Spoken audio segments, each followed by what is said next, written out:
Halo teman-teman, apa kabar kalian semua? Semoga kalian sehat dan baik-baik saja. Akhirnya ya baru dapat waktu untuk melanjutkan sharing pengalaman selama working holiday visa di Australia. Khususnya sih maunya bahas tentang pekerjaan terbarunya ini ya. Nah ini kenapa lama juga update, karena kemarin kan mikrofonku ini lupa aku taruhnya di mana guys. Kemudian aku pesan online dan kemudian datangnya itu baru lama banget, sebulan guys ya, sebulan sempet nggak dateng, nggak terkirim. Kemudian aku refund, dapat kembalian, aku pesan lagi di toko yang lain. Kemudian pada saat aku udah mau ambil, ternyata ada 2 barang yang kemarin yang sempat hilang jejak itu kemana, itu ternyata udah ada di AU Pos ya, tinggal aku ambil dan itu gratis jadinya guys ya, padahal aku udah dapat refundku kembali untuk beli mikrofon ini. Kemudian jadinya aku dapat 2. Terus aku mau bahas tentang pengalaman bekerja ya. Last update itu terakhir aku bikin video yang bekerja itu yang masih di food manufacturing, itu bekerja di salah satu pabrik di Melbourne, tepatnya di area suburb namanya dekat dengan Dandenong ya. Jadi tempat aku tinggal itu di Kisboro, kemudian 15 menit ke Braeside tempat pabrik aku bekerja sebelumnya, kemudian 5-10 menitan itu ke Dandenong guys ya, di daerah suburbnya di area Melbourne, Victoria. Nah, pabrik tempat aku bekerja itu yang sebelumnya adalah bekerja di bidang food manufacturing. Produk-produknya tuh seperti makanan instan ya, seperti sup instan, kemudian ada produk bayi juga. Kemudian ada bahan-bahan baku yang dibuat seperti saus dan lain sebagainya yang dikirim ke beberapa perusahaan besar juga, perusahaan makanannya seperti KFC dan lain sebagainya. Nah, terakhir kemarin kalau nggak salah pas aku bikin video bekerja di salah satu food manufacturing ini, di pabrik ini ya, aku roleku itu sebagai pick packer guys ya. Jadi dapat bekerja sebagai pick packer, itu packing, kemudian masuk ke proses worker aku dapat. Nah terakhir sebelum aku resign di sana itu aku dapat change itu bekerja sebagai mesin operator. Jadi aku mengoperasikan retort mesin, di mana aku mengoperasikan mesin yang fungsinya adalah memasak makanan instan sebelum nanti dieksekusi atau di packing dan dikirim ke customer kayak gitu guys ya. Jadi aku dapat belajar mesin itu dan lumayan rumit juga, tapi sebenarnya kalau udah bisa gampang, itu simple. Kalau nggak salah itu di bulan Juni, awal Juni aku dapat kesempatan belajar mesin itu. Kemudian sampai aku bisa sekitar 2 minggu aku udah bisa. Nah kan aku bekerja di sana kan nggak sendiri guys ya, jadi dari awal perjalananku ke Melbourne itu ada teman-temanku. Di video ini aku dapat sharing perjalananku dari Tamworth ke Melbourne, itu ada 2 orang temanku. Jadi kita kebetulan diterima bekerja di pabrik yang sama guys ya, cuma berbeda ruangan, berbeda role. Rule-nya sama sebenarnya, maksudnya pick packer sama, tapi pada akhirnya kita punya kesempatan yang berbeda. Jadi kayak aku langsung bisa habis pick packer dapat kesempatan untuk belajar mesin, jadi proses di bidang proses worker ya, jadi aku dapat belajar mesin guys. Kalau ditanya mengenai tentang pekerjaan di suburb area di Melbourne atau Victoria ini, itu shit guys. Jujur aku mengatakan shit karena kenapa? Kan awalnya dari Tamworth ke Melbourne itu kita belum tahu mau kerja di mana. Setelah sampai di Melbourne akhirnya apply pekerjaan ya, di video ini udah aku pernah bahas. Kemudian akhirnya dapat pekerjaan dan kita kerja bersama. Di minggu awal rosternya atau jadwalnya itu benar-benar kita itu kerja full guys ya, 38 jam. Setelah itu, setelah 1 minggu, 2 minggu, nah masuk minggu ketiga mulai kita dapat jadwal roster itu berkurang. Jadi misalkan bisa seminggu cuma kerja 4 hari kayak gitu guys, seminggu bisa 3 kali. Karena lagi low season untuk pabrik ini gitu loh. Jadi setiap pabrik itu ada peak seasonnya, ada low seasonnya guys. Makanya jangan heran, apalagi bekerja sebagai casual worker ya, jadi kayak lepas harian. Ya resiko memang seperti itu guys. Dibutuhkan ketika memang perlu, tidak dibutuhkan ya tidak akan dipanggil dan kita tidak akan dapat gaji atau pemasukan. Kemudian bagusnya waktu itu aku masih menulok ya, jadi aku punya pekerjaan samping. Nah 2 temanku ini mereka belum memiliki pekerjaan samping, jadi cuma mengalahkan pekerjaan itu. Nah, kadang-kadang juga aku merasa bahwa, wah kok ketika temanku nggak bekerja misalkan saat itu, kayak aku merasa juga, wah kasihan juga ya temanku, aku kerja temanku nggak kerja, kayak gitu guys. Cuma yang namanya di Australia, kalau misalkan mau cari kerja, kemudian harus biar ngajak temen 1 atau 2 orang, itu sebenarnya agak impossible guys ya. Hampir impossible, tapi bukan berarti impossible, hampir impossible. Karena kenapa? Sebenarnya kalau di Australia itu kalian harus berjuang sendiri-sendiri gitu sebenarnya. Cuma mungkin kebetulan aja pada waktu itu kita diterima pas di company yang barengan gitu, lewat agent ya. Kemudian singkat cerita, setelah aku bekerja di sana, masuk bulan Juni aku dapat pegang mesin. Nah, bulan Juli kemarin itu, di video ini aku dapat jelasin, aku dapat ke T-Mode ya. Sekalian aku reuni sama landlordku di sana, kemudian sekalian juga aku ngantar teman, bantu teman bawa mobilnya dari T-Mode ke Melbourne gitu guys. Pada saat perjalanan, ya ini temanku ini namanya Dinda ya. Dinda belum tahu mau kerja di mana juga. Aku juga udah mungkin kasih link tempat aku dulu ngelamar, kayak agen-agenku yang di Melbourne itu, beberapa agensi. Nanti aku share dah yang di video di bawah ini ya. Kemudian singkat cerita, setelah sampai di Melbourne, Dinda udah dapat tempat dan lain sebagainya, udah nyaman, dekat dengan Park Mall atau shopping mall ya, bisa dibilang shopping mall. Itu 2 hari selang 3 hari dia dapat apply di SIG di salah satu medical advice manufacturing. Nah, itu salah satu pabrik yang memproduksi produk-produk kesehatan yang disuplai ke hospital atau rumah sakit ya, seperti misalkan selang pernapasan, pokoknya berhubungan dengan rumah sakit guys. Singkat cerita, setelah dapatnya di SIG guys ya. Jadi informasi yang aku kasih misalkan apply di agent ini, agent itu nggak dapat, tapi dapatnya malah di SIG. Kemudian interview, kemudian langsung kerja guys. Afternoon shift ya, jadi afternoon shift lumayan dapat rate ya, more than 29. Nah, kebetulan habis itu pada saat perjalanan ke T-Mode ke Melbourne, aku drive mobilnya dia, aku dapat ngomong, Din kalau ada kerjaan bagus kasih tahu ya, mungkin aku ikut lamar deh sama anak-anak kayak gitu. Singkat cerita, setelah dia kerja sehari 2 hari, dia nanya ke HR-nya, ternyata ada lowongan nih. Habis itu aku dihubungi guys. Habis itu aku langsung kasih CV-ku, di-printin sama Dinda sama 2 temanku. Kita lamar ke sana bareng dan ternyata kita beruntung diterima di sana guys. Nah, di sini aku mau cerita pengalamanku bekerja di salah satu pabrik yang bergerak di bidang medical advice manufacturing ya. Jadi pengalamannya luar biasa guys. Jadi pada saat aku interview itu, ini interview nih sama HR-nya, namanya Mr. Stacy. Pada saat itu biasa yang ditanya itu pengalaman kerja dan gimana, terus habis itu referral. Jadi dia nanya ada referralnya siapa. Kebetulan aku ada referral di company-ku sebelumnya. Jadi disuruh nelpon, aku telepon gitu guys. Habis itu berlanjut, kemudian aku kerja di sana. Nah, dia bilang kalau aku bekerja 3 bulan, kalau bagus nanti bisa ditawarin full time kayak gitu. Nah, setelah aku bekerja, itu lowongannya proses worker ya, tapi ternyata aku jadi pick packer di sana juga guys. Jadi kayak ya packing gitu guys, di clean room namanya. Nah, setelah aku bekerja di sana, awalnya nggak langsung ke afternoon shift, di training dulu di day shift atau shift pagi ya. Setelah itu trainingnya sekitar awalnya katanya seminggu, tapi ternyata udah 3 hari aku langsung ke night shift. Sorry, bukan night shift, afternoon shift. Kemudian kerjaannya itu gimana? Nah, kerjaannya itu adalah pertama aku packing produk dari produksi di dalam gitu. Jadi ruanganku ini namanya clean room. Jadi clean room aku packing, bikin laporan dan juga mengoperasikan mesin packing guys ya. Nah, dalam perjalanan ini sebelum aku pindah ke afternoon shift, ternyata di afternoon shift itu nggak ada cowoknya guys. Kebanyakan yang bekerja di pabrik ini adalah ibu-ibu, cewek. Kebanyakan kebanyakan cewek ya, wanita ya, ibu-ibu. Jadi aku ditanya mau nggak belajar ganti paper, plastik sama mesin di sini. Aku bilang boleh gitu. Aku bilang boleh.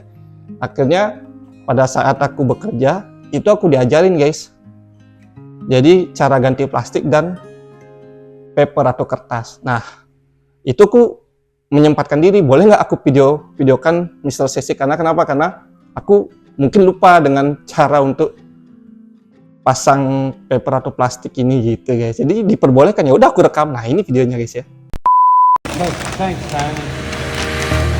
Don't set my hand. Set plastic. Yeah.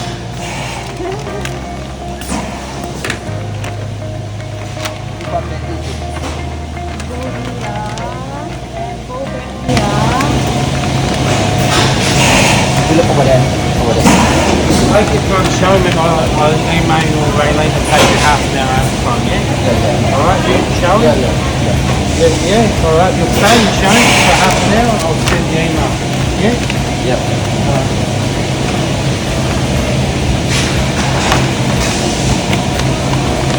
This one for the long one, huh?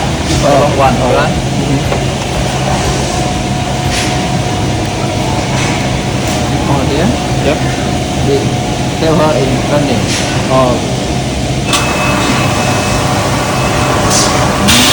Okay. Yeah. This is more. See? okay. Like the friend.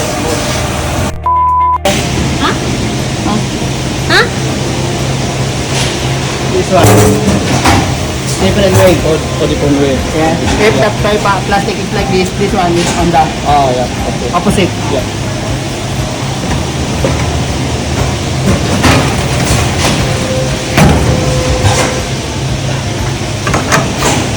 Even the lock is opposite. When you lose, go that way, huh? Yep. I put arrow because maybe you're wrong. Oh this different This way. one different. The Oh. one go that way is lock. Oh ya. Opposite. Right, Oke. yeah? Ya. When you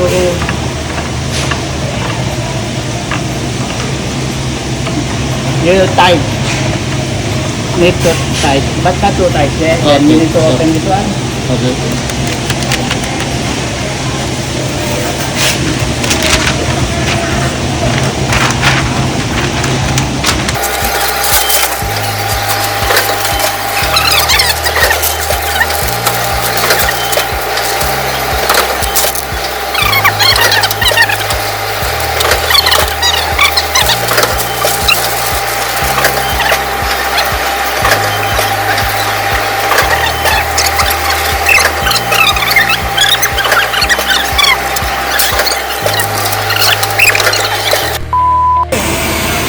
That means this one. If I say machine number 3, that means that one. Okay? Oh, then number 3. Yeah, this one, 2, 3. When you turn off this one, click here. And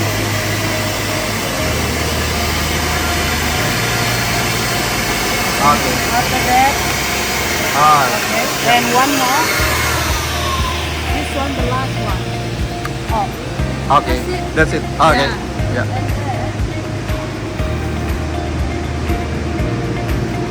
Today we're not running this one. Yep. If I say, can you turn off for me machine number 3? Yep. You come here. Yep. You have to turn off this one. Yep. You do like this. 1, 2, 3, 4, 5, 6. Okay? Ya. This on? Off. This off? Yeah. Oke. But morning people, they off here only. Ah. But make sure you do this one. First, you do this one. After that, when they on, it happen like this. When you turn off, you do like Yep. this. 6. Okay? 6 of them. Okay. After that, this one. Oke, first this push this Yeah. and then turn up like Turn this. off all Ah ya. like this. Okay? After that, the big one, Ah. this one now they off already. So, Yeah. off. Yeah? Yep. When I say, can you turn off for me? This one, the last one. The last one ya. Yeah. Oke. That's it. The position up like this ya. Yes. Yep. Oke. Yeah. You will see Yeah. when we run. Okay. Okay. Okay, right. Thank you. Nah ini big opportunity untuk aku guys ya, karena kenapa? Ya mungkin aja kalau aku masih di di tempat sebelumnya mungkin ya memang bagus juga. Cuma masalahnya adalah pada saat itu juga ada hal yang mengganjal di mana udah mulai low season. Aku tetap dikit dapat kerja 38 jam. Cuma teman-temanku, 2 orang temanku kayak mulai berkurang jam kerjanya guys ya. Dan kebetulan ada kerjaan baru, Dinda juga dapat informasi ini dan Dinda juga bekerja di sana. Ya udah, aku langsung apply aja guys ya. Kebetulan juga afternoon shift itu rate-nya lebih besar, otomatis which is ya udah aku ambil aja kesempatan ini. Dan ternyata sampai di pabrik ini aku tambah belajar lagi tentang mesin. Jadi aku handle 3 mesin ya. Tidomat, Autopack sama Powerpack. Jadi aku handle 3 mesin ini bukan berarti aku mekanik, enggak guys. Jadi role-ku itu adalah ketika aku packing sama ibu-ibu ya. Jadi yang mengoperasikan mesin itu ibu-ibu guys ya. Tinggal pencet tombol, taruh barang, pencet tombol, taruh barang. Simpel. Ketika plastik habis atau papernya mau habis, itu aku ganti. Nah, itu aku udah belajar. Kemudian ketika semua berjalan, pada saat selesai bekerja itu aku matikan mesin ya, matikan mesin, kemudian menuju ke belakang area dirty room atau process worker ini untuk mematikan mesin-mesin pembuat selang. Nah, itu aku diajarin juga guys kan. Nah, itu aku diajarin juga guys. Nah, itu pengalaman yang sangat luar biasa bagi aku ya, bekerja. Pada saat bekerja ini ada hal yang berkembang dari apa yang aku kerjakan. Contohnya adalah ketika aku bekerja kemudian terjadi suatu hal, trouble dalam 3 mesin ini. Kalau misalkan 3 mesin ini ada trouble, kita nggak jadi packing guys. Karena kenapa? Kuncinya ada di sini ya. Jadi setelah mereka selesai bikin produk, itu masuk ke mesin packing.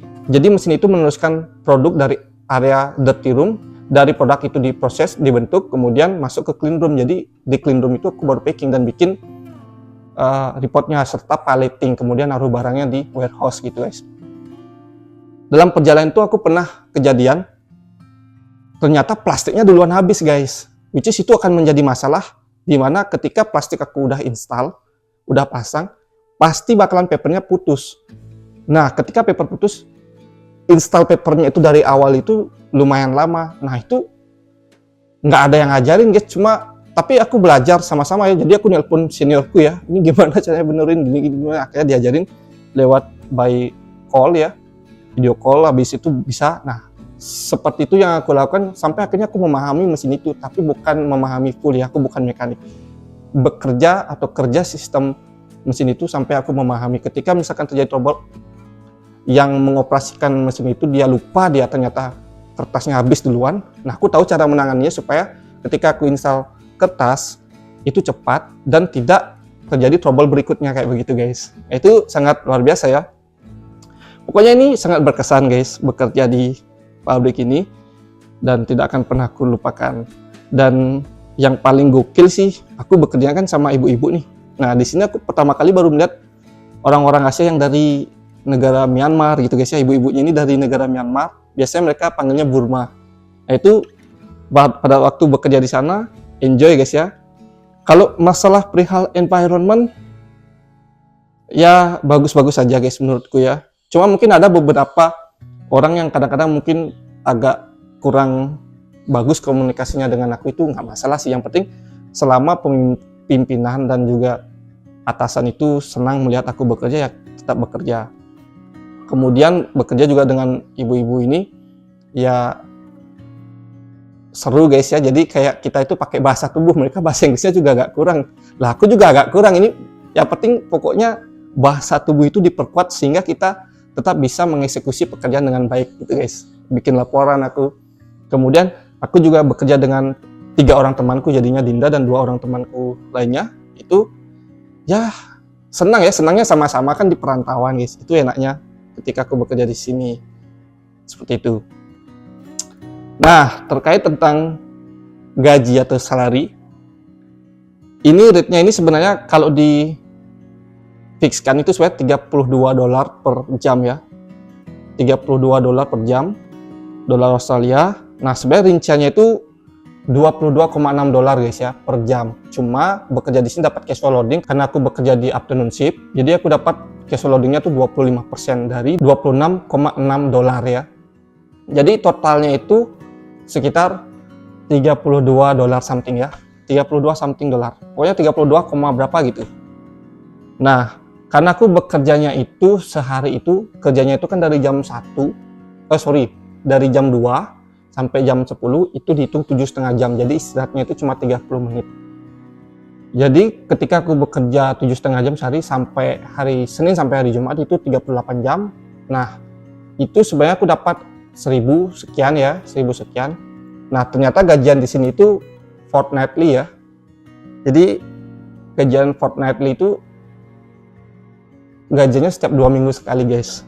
2 minggu sekali. Ini aku mau kasih lihat payslipku ya. Jadi sebenarnya totalnya itu grossnya itu aku dapat 24 juta sebelum potong pajak. Setelah dipotong pajak itu sebenarnya harusnya aku dapat 21 juta lah, hampir 21 juta. Tapi ternyata ini di payroll-nya atau di akuntannya itu ternyata pajakku dikurangi itu sama dengan resident people ya, maksudnya orang lokal. Jadi kayak flat 18 atau 19%. Jadinya itu kelebihan bayar pajak aku guys. Jadinya aku dapatnya itu sekitar $1.982 ya, hampir 20 juta setiap 2 minggu. Nah, itu yang masuk ke rekeningku. Terus kalau kelebihan bayar pajak itu gimana? Tenang aja, nanti bisa diklaim di tax return berikutnya di tahun depan ya. Itu aku bisa klaim. Kelebihan bayar pajak itu jangan juga terlalu kaget ya. Aku nggak lapor ke payrollnya, biarin aja lah, nggak apa-apa, sekalian pakai tabungan, nanti tahun depan bisa aku klaim. Cuma enaknya itu setiap 2 minggu aku dapat transfer hampir $2.000 setiap 2 minggu ya, uang yang masuk itu setelah dipotong pajak, which is ini lebih mending daripada pada saat aku bekerja di food manufacturing, di pabrik food manufacturing itu. Sebelum aku pegang mesin itu ya aku bisa dapat $400 seminggu guys, bisa $700 atau $800. Tapi pernah aku juga overtime, memang overtime karena bulan Mei, awal Mei itu udah masuk peak season ya. Sebulan doang, sekitar ya sebulan lebih lah peak seasonnya itu, sampai Juni. Itu aku dapat overtime terus, sampai aku pernah tembus juga dia dapat gaji seminggu itu 11 juta gitu. Itu udah dipotong pajak ya. Itu karena aku long hour guys, overtime terus. Jadi kalau nggak overtime berapa ya? Paling dapat 800-700 seminggu guys. Nah, itu kenyataan di Australia guys ya. Kenapa sebenarnya kalian juga janganlah mudah-mudah tertipu gitu ya, maksudnya lihat influencer lain bilang ini dapat gaji 50 juta sebulan. Masih masuk akal kalau dia bekerja keras, kemudian juga belum lagi potong biaya tempat tinggal dan lain sebagainya. Kalau tempat tinggal aku kan aku udah ceritain tuh pada saat waktu aku pindah ke Melbourne itu aku udah ceritain aku bayar tempat tinggal $175 per week atau per minggu. Kalau di convert rupiah itu di convert itu sekitar 1.750.000 ya. Tetap aja guys, better than nothing ya, better gitu maksud aku daripada misalnya di compare kerja buruh di Australia ini dengan di Indonesia. Bagus ya, mending masih better di Australia ini. Tapi aku nggak pernah compare bahwa kerja di Australia bisa bikin kayak aku nggak pernah compare, karena ketika aku awal bikin vlog tentang perjalanan working holiday visa di sini, itu aku sharing tentang realitanya ya. Emang nggak bisa bikin kaya kalau bekerja di sini, cuma batu loncatan doang guys. Jadi punya tabungan yang lebih gitu ya. Tinggal pintar-pintar nanti memanfaatkannya seperti apa. Kemudian di last video aku dapat share juga ya, yang ini itu punya mobil, belum tentu juga nggak ada perawatannya. Ada perawatannya, ini di video ini bisa kalian lihat ya. Itu banyak hal ya. Tapi tentang bekerja di pabrik ini, di medical advice manufacturing ini, itu sungguh sangat luar biasa. Luar biasanya itu aku dapat pengalaman belajar mesin, bisa memvideokan. Nah, ini pertama kali nih dalam pabrik aku dapat memvideokan kegiatan apa yang aku lakukan guys ya. Jadi ke kalian. Kemudian adalah sempat terpikir bahwa udahlah, kalau ini kan aku kan status visa aku ini kan masih second year guys. Masih second year sampai tahun 2024 di Oktober mendatang. Sempat terpikirkan adalah udahlah, nggak usah lagi pindah-pindah kejar third year. Karena kenapa? Kayaknya susah cari kerja guys ya. Ini kenapa aku beruntung, karena aku siap, ada kendaraan, kemudian pengalaman ada gitu. Pada saat interview yang penting yang ditanya itu nyambung tentang tempat kita bekerja. Misalkan aku bekerja di manufacturing, pabrik yang membuat sebuah barang kesehatan, itu dia tanya pernah bekerja di manufacturing lain nggak? Pernah gitu. Dia lihat CV-nya juga kan masih ada hubungan ya. yaitu mungkin sebuah value yang aku miliki bisa bekerja di sana sama teman-temanku yang lain. Kemudian kenapa aku berpikir udahlah di Australia ini sampai tahun 2024, berarti which is 2 tahun doang WHP. Itu karena aku merasakan kerja di Melbourne itu ya shit guys ya, maksudnya kebetulan aja mungkin aku dapat kerjaan yang urusannya nggak jelas. Cuma bagusnya aku masih ada menu log, itu yang menyelamatkanku, masih bisa aku menu log ya. Cuma pas menu log itu pun aku juga pernah kejadian yang aneh, misalkan aku nabrak mobil orang.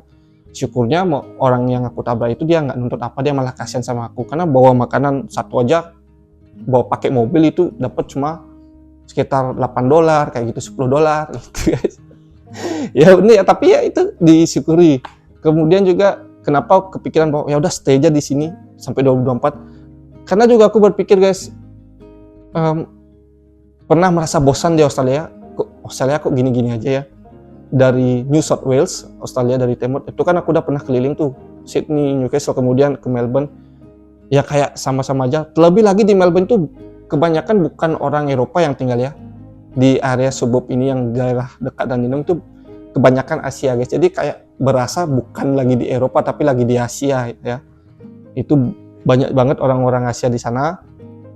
Kemudian juga merasa bosan terus sudah pernah merasakan shift job yang ada di Melbourne, sudah pernah merasakan bekerja di pedalaman kemarin waktu di Tembok, kerjaan yang berat seperti meat factory, kemudian sudah pernah mengalami pekerjaan yang bad environment ketika bekerja di peternakan ayam. Emang gajinya enak, dapat 11 juta tapi itu aku bekerjanya di weekend guys. Jadi libur 2 hari itu aku ngambil di weekend, aku switch, tukar, Senin Selasa aku libur kayak gitu. Tapi kerjanya dari Rabu sampai Minggu. Kalau dapat kandang atau tempat yang bagus, kayak aku pertama itu di Dungawan 3, site peternakannya, site farmnya itu enak guys. Tapi setelah dipindah, nah karena ada hal-hal yang lain yang nggak tahu kenapa pihak company memindahkan aku ke site yang lain, itu ketemu sama orang-orang yang nggak jelas ya, environmentnya itu buruk banget guys. Itu sudah aku pernah rasakan. Jadi kayak berasa adalah di sini aja. Nah, pada akhirnya adalah sebenarnya kan aku, ini teman-teman nih, satu orang, Kak Tri, dia udah mau 5 tahun di Australia ya, 4 tahun maksudnya, pada waktu itu. Jadi dia mau pulang, terus kalau Dayu itu angkatanku, jadi dia masih kepikiran mau ngejar third year. Pada akhirnya adalah, ya udahlah, awalnya memang aku ada niatan untuk stay sampai 2024, tapi tetap aja aku mencoba untuk apply pekerjaan lainnya. Jadi kenapa nggak ke farm? Sebenarnya farmnya udah buka ya, setelah winter itu udah buka dan banyak. Satu temen Dayu nggak mau, sebenarnya aku mau berangkat sendiri, tapi aku berpikir juga dia ada prinsip ngapain lagi ke farm, karena kerja di farm itu banyak yang bilang dan memang terbukti nggak semua farm, tapi almost itu kerjanya kan di luar. Terus kalau hujan nggak kerja, mending cari kerjaan yang indoor gitu loh, yang di pabrik. Ya pada akhirnya ya aku lama-lama dan akhirnya dapat ya pekerjaan untuk mengejar third year. Dan itu adalah ke pabrik keju yang ada di King Island, Tasmania. Jadi ini Tasmania, ternyata ada pulau lain nih yang kecil. Itu masih Tasmania yang punya. Jadi aku diterimanya di salah satu pabrik keju yang di Tasmania, dan sekarang aku sudah berada di sini guys ya. Nah itu.